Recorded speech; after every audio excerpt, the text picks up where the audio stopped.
Find ways to capture the money that you make as you grow up. Really big advice I would give young kids right now. Well, good morning, everyone. This is kind of one of my first times doing one of these. Yes, I am driving, but I'm engaged in the road.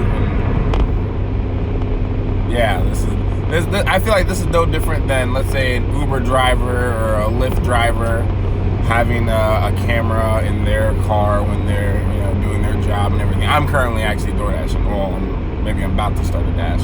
We'll see.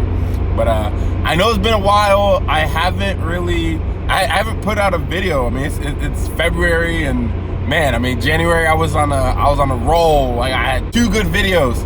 I had Jason, I had Kenzie. It was really good. I really enjoyed the interviews I did with them.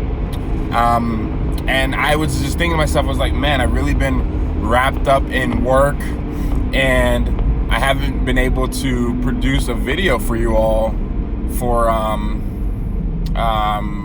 February. So I was like, oh man, I gotta get back on here and talk to the people. So I mean, first and foremost, I do want to say thank you for everyone that that does watch these videos that I create. I'm just trying to get better at content creating and just putting more information out there, and things I like to talk about, and getting great guests on the show and everything, and just providing. Oh no!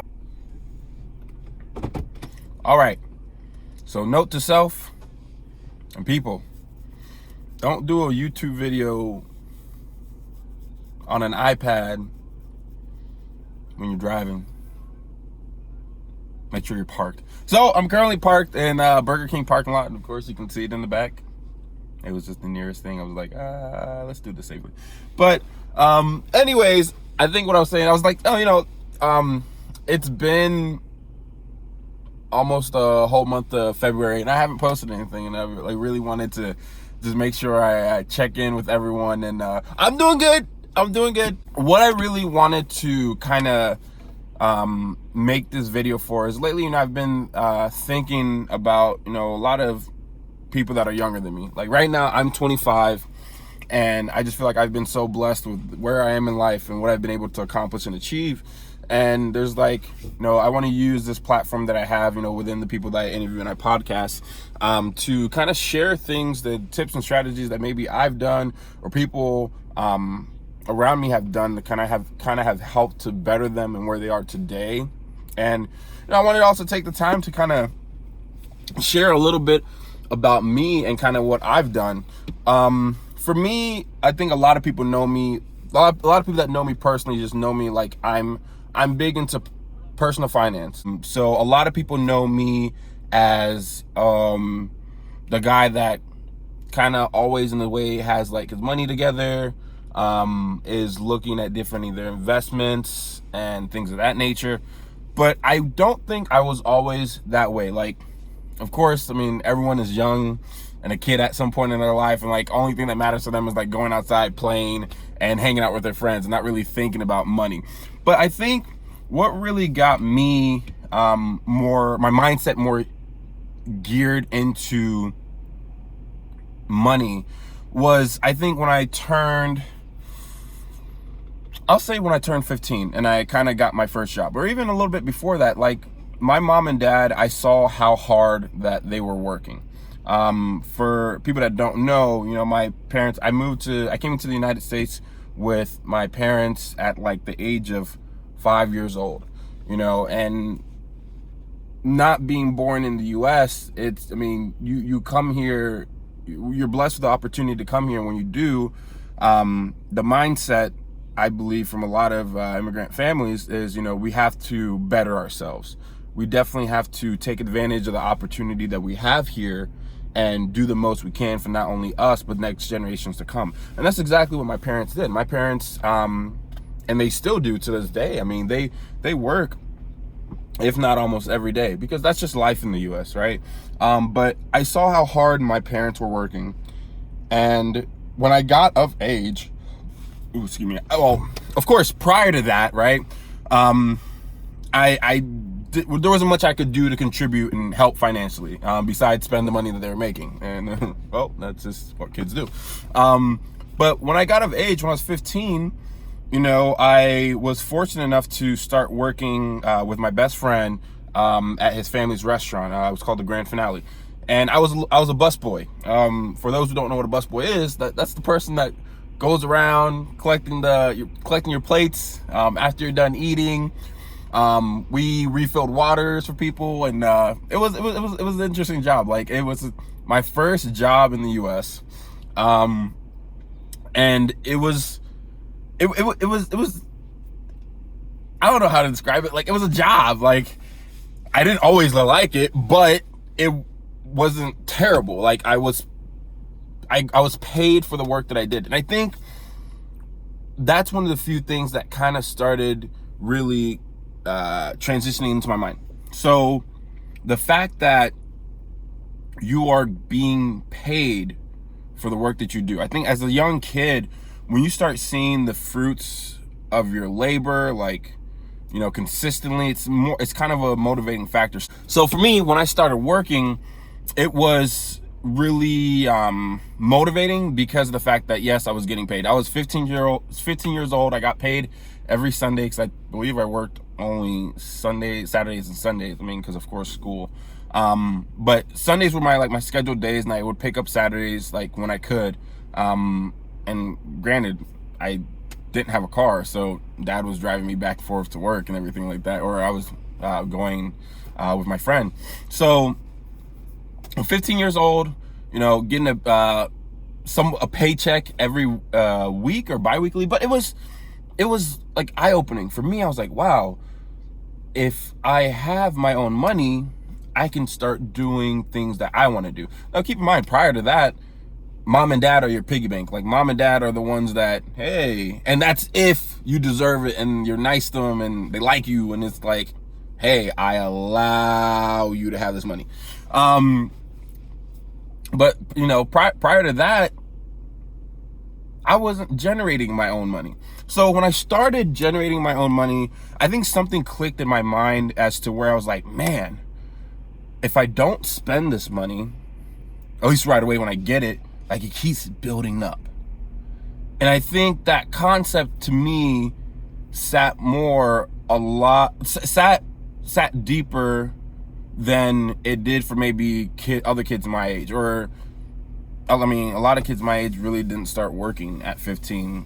I mean, it's not something, I wasn't in a situation where I was forced to start working. I did it because I was, one, bored, and two, I could make money. And I was like, why not? So the concept of saving money, I think, really came from both my parents, because, coming here to the United States, we didn't have much. I mean, even now, I'm not even saying like we're a lot better than we were before, right? But I mean, there's still a lot to go, right? Because that's just how my family is. That's how I am. That's how we're wired. Like, we want to keep advancing and be able to, celebrate the fruits of our labor with our whole entire family. So at a young age, I started working, started making money. And what did I do? I started saving that money. So I remember when I was working at the Grand Finale, every Sunday, like, we would get tips. They would pay out the bussers on our tip money that we made, right? And that money was, the servers would pay us out. So, we didn't serve or anything. We just collected dirty plates and filled waters and ice and all that other stuff that other restaurant people didn't want to do. But we got paid in tips, and it was just so, like, it was exciting to me, because every Sunday the manager would hand me my tips, and it was cash. And I remember distinctly, like, this. I remember when I was, I think it was like 16. Yeah, it was like maybe 16. I had saved up so much of my tips that I could cover my whole entire bedroom floor in the bills. Now, keep in mind, like, a lot of those were dollar bills. I mean, I wasn't getting tipped $20 bills and stuff like that. I mean, but still. But I covered my whole entire bedroom floor with my tip money. And what did I do? I rolled around in it. It was great. It was great. You know, a lot of you might hear that and be like, what was this kid thinking? Like, what's wrong with it? But no, it was exciting to me. I was like, wow, I was able to save up enough money to do this. And I think it was probably like, I mean, maybe like $600 or something like that. I mean, it's dollar bills that add up, and I was just saving. I don't know. I'm throwing out a number. Yeah, maybe $600 or maybe more. But I covered my whole entire bedroom floor with money, and I was like, you know what? This feels right. But it was just silly, right? It was something that I was doing for God knows what reason. As I got older, I started to see that, you know, the difference between being young and making money and being older and making money is that when you are older, money seems to leave you quicker. Now, let me explain that. So when you're younger and you're making money, you get to spend it on what you want. When you're older and making money, yes, you still spend your money on what you want, but that percentage is a lot less. And why is that? Is because life starts settling in, right? Okay, so 15, making money. I didn't have a car payment. I didn't have a phone bill that I had to pay. I didn't have rent that I had to pay. I mean, yes, I could have helped mom and dad out with some rent, but I was making dollar bills. It wasn't gonna do much, at least to me, so I kept it.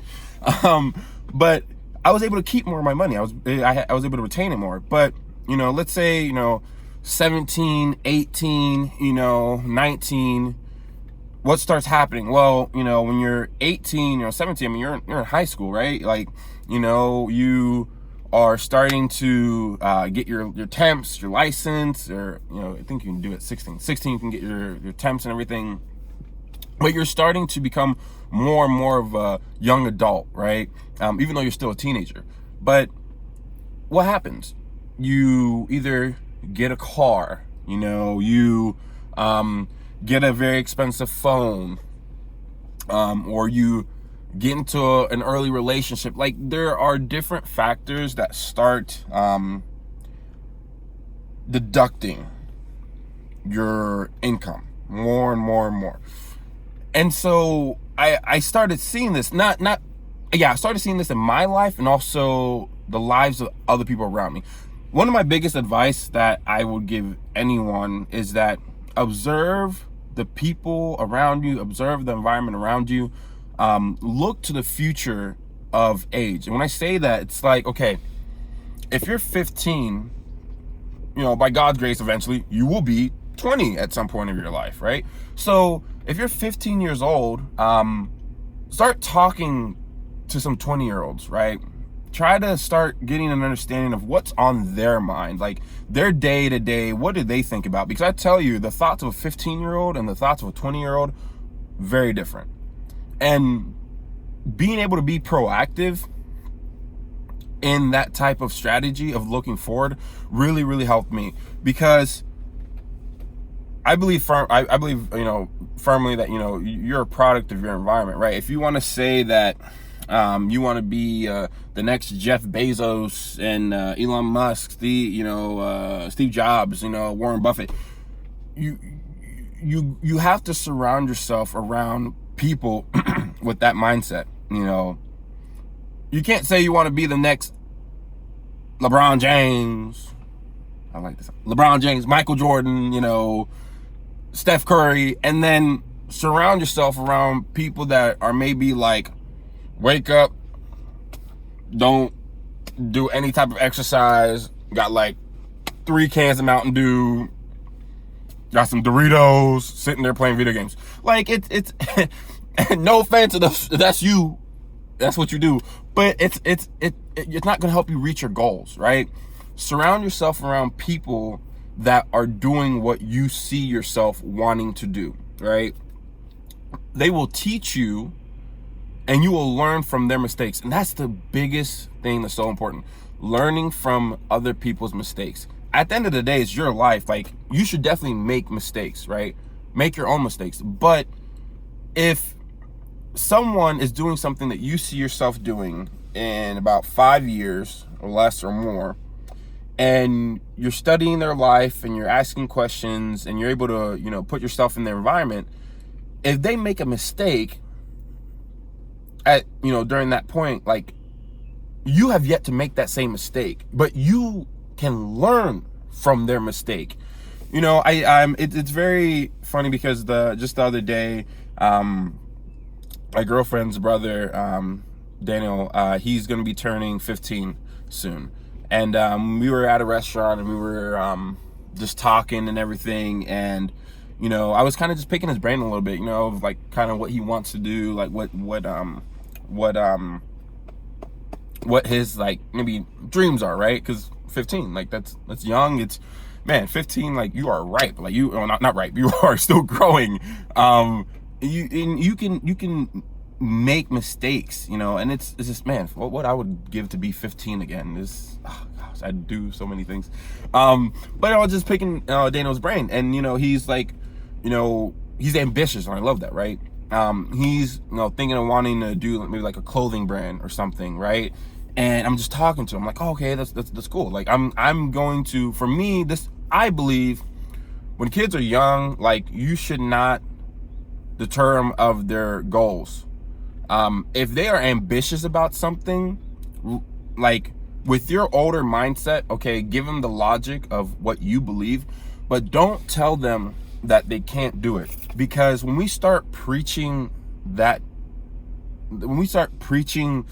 story to kids, like, I believe what you're doing is that you're stunning their creative growth. You know, Mark Zuckerberg, you know, like created Facebook, you know, like, and there's those things where it's like, you know, or Elon Musk and Tesla or PayPal, you know, all these things, but it's like,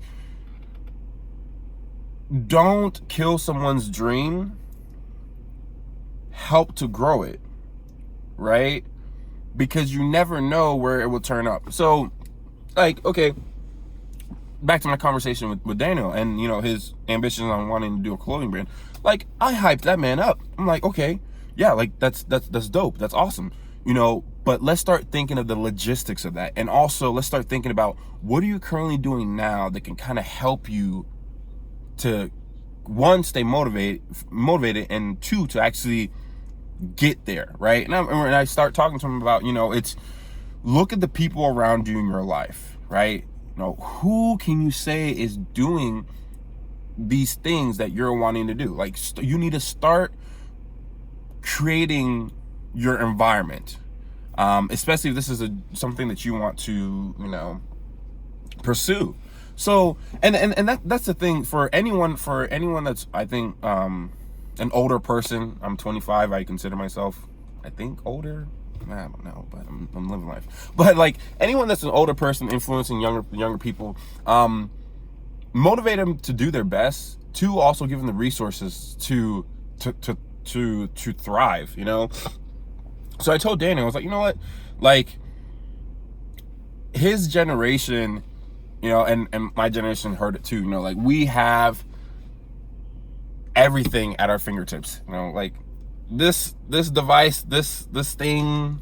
This is my iPhone 6s, by the way. I'm not upgrading. It is 2023. For all my friends and family that watches these videos and tell me, Simone, you need a new phone, I'm not doing it. This thing still works perfectly.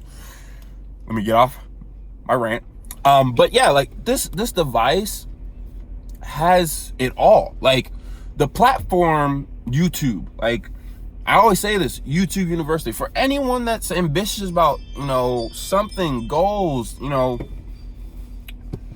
start, if you can't wake up every day and go next door to your 20-year-old friend that's, you know, the next Jeff Bezos or whatever, find him on the internet, right? Look up video content. And I know, and that's one thing I would say, you know, definitely when it comes to content on the internet, like, everyone should take the content with a grain of salt. For anyone watching this, you know, thinking like, man, Simone's just making another video, like, take it with a grain of salt. I mean, you don't have to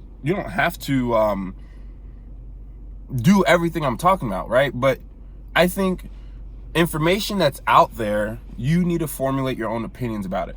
But also, information is out there. You know, I think we're past the, I mean, at least I like to think about it. The current generation is so far past the sit down and read a book and get information. Like the way we digest information is this, you know, it's audio, it's video. That's how we digest information these days. So encourage your kids, encourage the young people that you know, like, find information through, you know, these platforms, but, you know, also caution them as to, you know, like, take it with a grain of salt, right? When you start exposing children to the internet, right, it's a lot of different things can happen. But at the end of the day, too, I mean, it's how growth and development and new conversations spur up, you know, and now all that stuff is good for, you know, I feel good for kids, right? You know, but like I said, take it with a grain of salt. But I mean, that's what I caution and advise Daniel, like, you know, if you're wanting to do a clothing brand, there are probably millions of people out there that had that very same idea, ambition, and are either doing it or wanting to do it, making mistakes, learning from it, making YouTube. I know for me, at one point, people knew me for having a clothing brand. Like, it was cool. I was doing it with a friend of mine, and it's, you know, we were learning something new, you know. Whereas now we stopped doing it, but, you know, like, I learned from the process of starting something like that, and that kind of really helped me to kind of what I do now, which is kind of a little bit more real estate. So, but I learned from it. I gave that advice as to, you know, you're a product of your environment, right? What are you doing? Like, who are you surrounding yourself around right now, Daniel, that can, you know, help you to go the right way, right? You know, when you make YouTube videos, you really need to have a focused script, unless you're gonna go like off course. And I think that's what I did. But it's a great thing that there are edits. The more that you grow up, money will find ways to leave you, you know. So when you can get better at capturing the money that you make, I think, in my opinion, in my eyes, and this is what helps me. Sorry, excuse me. I apologize. That was nasty. In my opinion, that's what I think has helped me to get to where I am, right? With, you know, being able to capture more of my income as life crept in. It's not easy, because you do make sacrifices, right? For me, I wanted to be a homeowner. I think I decided that when I met a friend of mine, his name was Dylan, in college, and, you know, he was an example of someone that I saw that was doing something that I wanted to do, and I wanted to learn what I could about it. And, you know, he introduced me into, like, the mindset and the thought and the space, the realm of, like, real estate. And I was like, man, like, you know, I want to be a homeowner, right? Well, it's one thing to say it.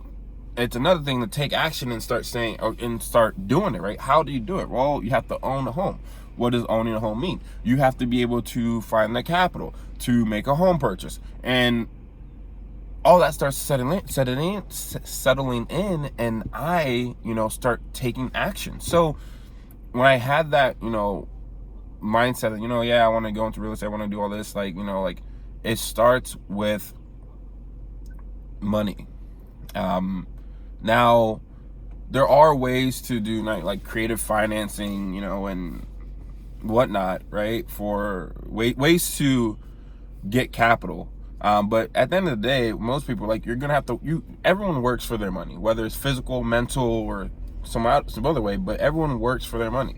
And you make sacrifices. So when I had that goal in my mind, I started capturing my income even more than I did before, because I made those sacrifices, right? When I was in college, it's funny. People I went to college with, they know me, like, I was always working. I was full-time student, almost full-time DoorDasher. I was an RA, and I worked Amazon full-time. Yeah, it was, well, no, Amazon part, I was working a lot of hours at Amazon during that time. But I was doing all those things because the RA job paid me, the Amazon job paid me, and the DoorDash job paid me. But all those mechanisms of income would have been worthless if I didn't find ways to capture it. So when I was in college, like, I mean, I went out, like, I would enjoy on the weekends with friends, but, like, rarely. And when I did go out, like, I made sure I had fun, respectfully, safely. But I enjoyed myself. So I'm not saying, like, I didn't live life, but I made sacrifices to make sure I was able to get to where I wanted to be, Like I said, the world will try to take your money away from you. Let me just put it as clear as that. It's the hard money that you earn. The world, I mean, you make money to spend money. That's very true. But you want to make money to spend it on things that you want, that will hopefully benefit you. And that's kind of like my whole thing. People know me, for being the guy that's, thinks about his finances and everything and investing. Because for me, I think also at a young age, I identified to myself that I don't want to be working for someone else my entire life. And that's something that's very deep in me, because if you think about it, when you go, the average, 40 hours a week, the 40-hour work week, like, it is just, that's 40 hours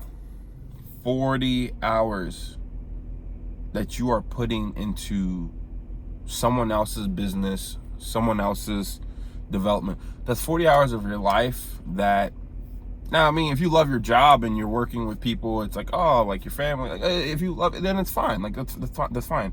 But I want to be able to get to the point earlier rather than later in my life where I can start saying, like, man, okay, I want to start doing things for me and the people that I love, and I want to start spending my time how I want to.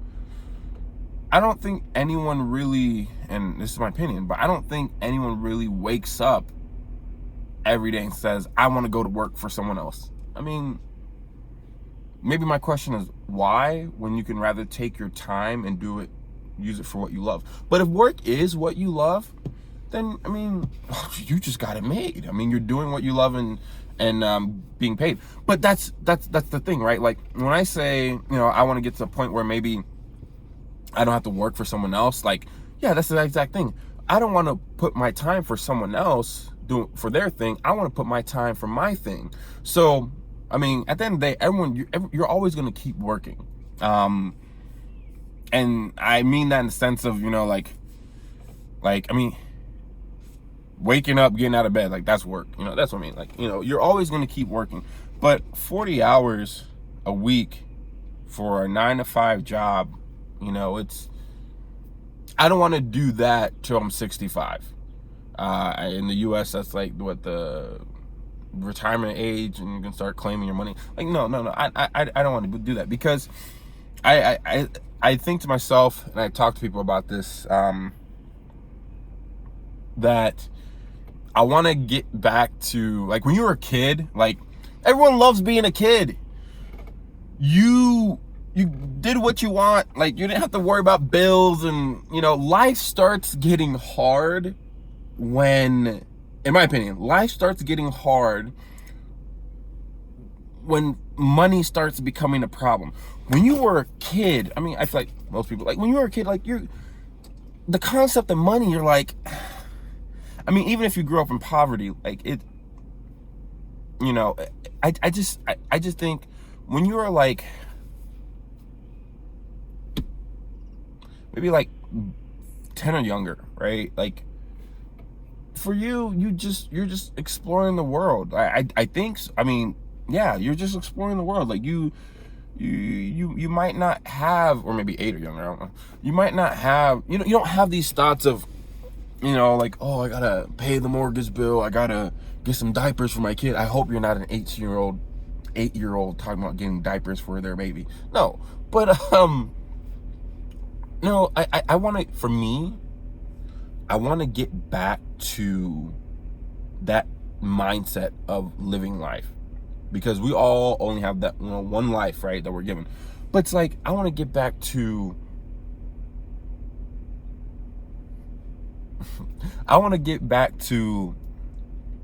enjoying everything that life has to offer and not having to spend a lot of my time working. Now, what does that mean? Okay, I have to find a way to, because I'm older and money is still a factor, I have to find a way to generate income where that doesn't necessarily involve me waking up and putting 40 hours a week for someone else's job. That's like step one of, you know, getting to that. I think, like, for me, that financial freedom. So what am I doing? Like, I'm figuring out ways to create capital, and not create capital from what I'm doing. That's not putting my time into someone else's thing, right? Excuse me, sorry.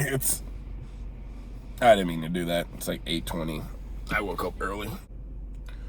I should probably turn off my engine because my gas is...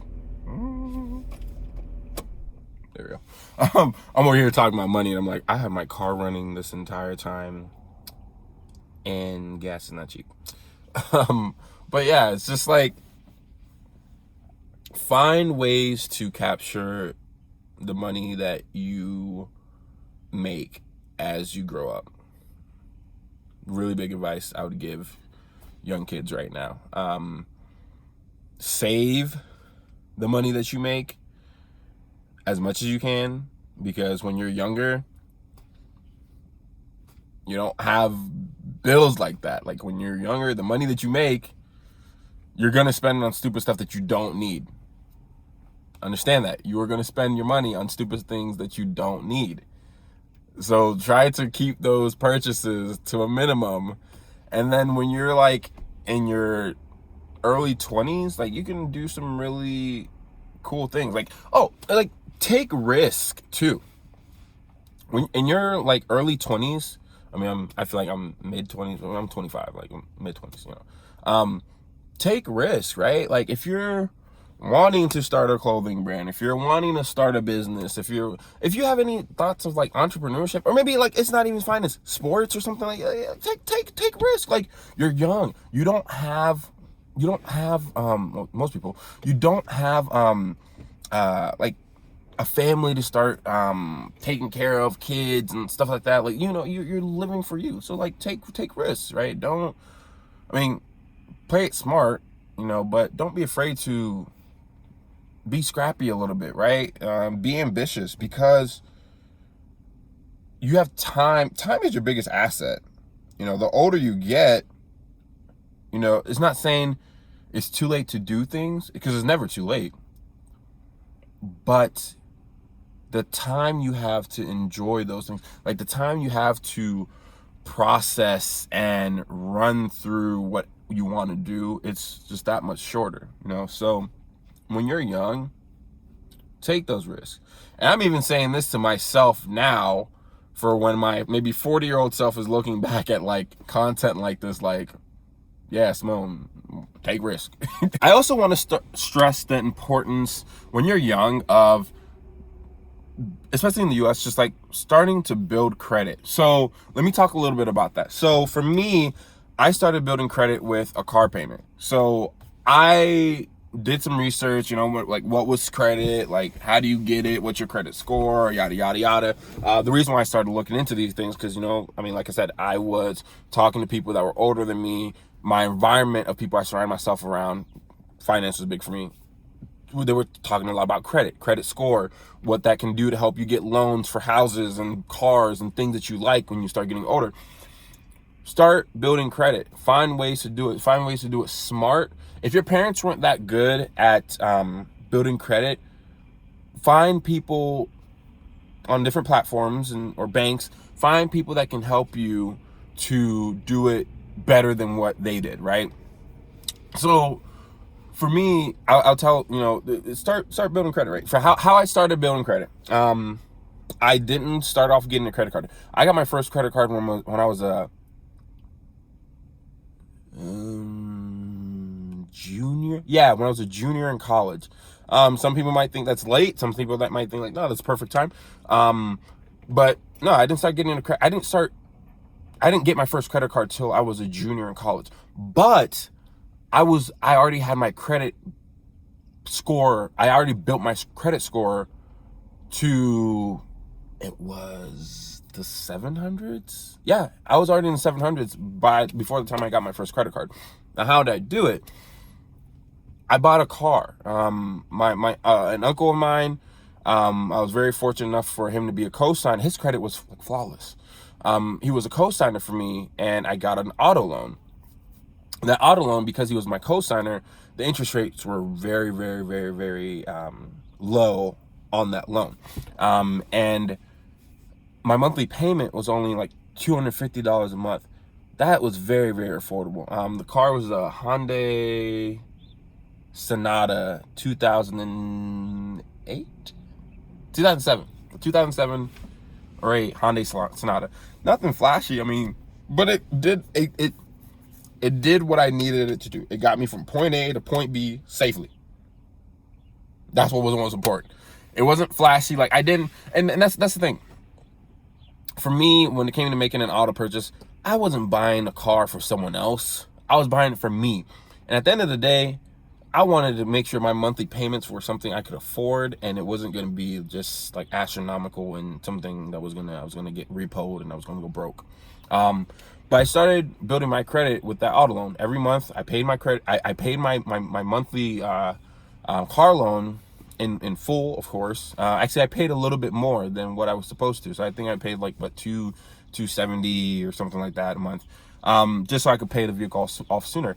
But that, for me, I recommend. I think is just a great way to start building credit. If you're especially someone that is a little bit nervous of jumping into credit cards right away, I was too, because I heard a lot about credit card debt and people that had like maybe 5+ credit cards and they are maybe $100,000 in debt on like all those cards, and like how. But build your credit.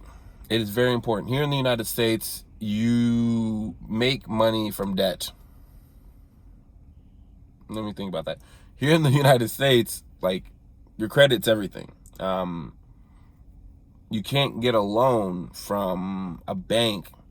Really, I'm not going to say you can't. You probably can, but it's very difficult to get a bank from a loan if you do not have well-established credit. You can get a loan, but your interest rates will be ridiculously high, and your monthly payment will be a lot more. So when you're younger, start building credit. That's one of those things that really just helped me from a financial perspective of being able to start getting more into my goals of real estate and things of that nature. So that's something that's really important. At least I believe so. Oh, I like to just say thanks for kind of tuning in to this 4th episode. I know it's more of just me. I didn't really have a guest or anything this time, but I like to do these segments where I'm able to kind of just share a little bit of my experiences and things that I've done. I didn't really go into depth much about a couple things, but I know I highlighted on a little bit of things that I just felt like was important and kind of helped me to start the groundwork for what I'm doing currently today. But I will be getting this out, and I appreciate everyone that keeps on keeping on with the channel and just the overall podcast, just like coming in, listening, and just soaking up content. So I will be getting episode number 5. This is number 3. I will be getting episode number 4 out to you all as soon as I can. And I just hope you all have a great day. Thanks for stopping by and listening, and I can't wait to have just even better guests for you all. But I will definitely almost try to guest star when I can, because like it's all about me. But I'm just playing. I'm not self-centered like that. But I hope you all have a great day. Thank you for tuning in, and I will see you next time.